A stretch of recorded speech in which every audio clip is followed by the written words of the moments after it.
Hey Grace House Churches, hopefully you have enjoyed dinner, and now we can talk about week 1 of the Vision series. So we started with the question, what is God's vision for His children and His church?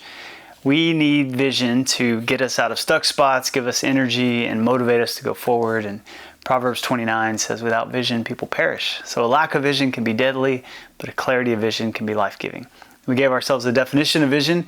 It's this picture in our mind with the fire in our heart. It's a mental picture of what could be and a conviction of what should be. And so we tried to start the series with a thesis saying God's vision and the reason He created you was so that you would make and multiply disciples of all nations. Then we took 10 minutes to walk through the scriptures from Genesis 1, where God says, be fruitful and multiply.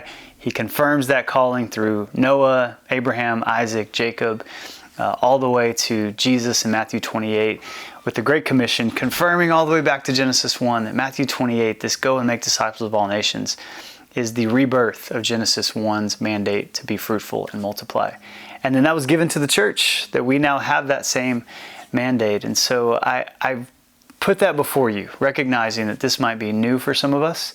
This might be difficult for some of us because the world that we grew up in, the Christianity that we know, often tempts us to believe that following Jesus is praying a prayer one time and then attending a church service. And if you're really spiritual, you serve, or you may go to house church, or do Christian activity.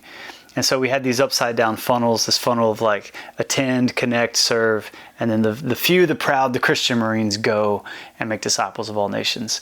But Jesus' strategy was that all of us would do it. And so the ask for us, at least initially, was to recognize that the Great Commission applies to me, that every Christian is responsible for seeing Matthew 28 as a command. But that's difficult. It's no easy task. But I tried to give us a vision with 3 words of how under God's picture that we live this out. And the words were anyone, anywhere, everything. That this is an extreme example. Sorry for being so ridiculous, but if any of us were the last Christian left on earth, somehow, apocalyptic thing happens and we're the last Christian left on earth, no matter where we are, that in ourselves we have the ability through the power of the Spirit to reproduce everything.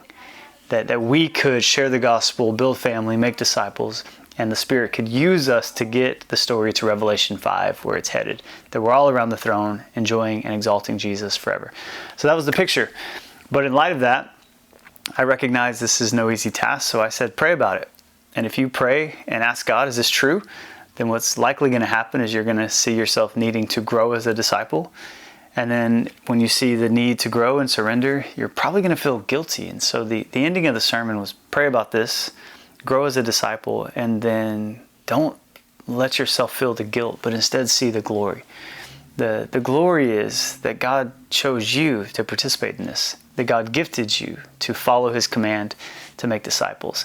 And so today, as you guys talk about it, again, be kind to one another, but recognize that disciple making is not a program in the church. It's the purpose of the church. Missions to all nations is not a program in the church. It's the purpose of the church. And ask the question, how can you participate? Where do you need to grow? And how, by God's grace, can we not just see this vision, but recognize that it's for us to participate in? And so I believe in us. I think that God has brought us together to live out this mission. And I look forward to hearing what this conversation yields.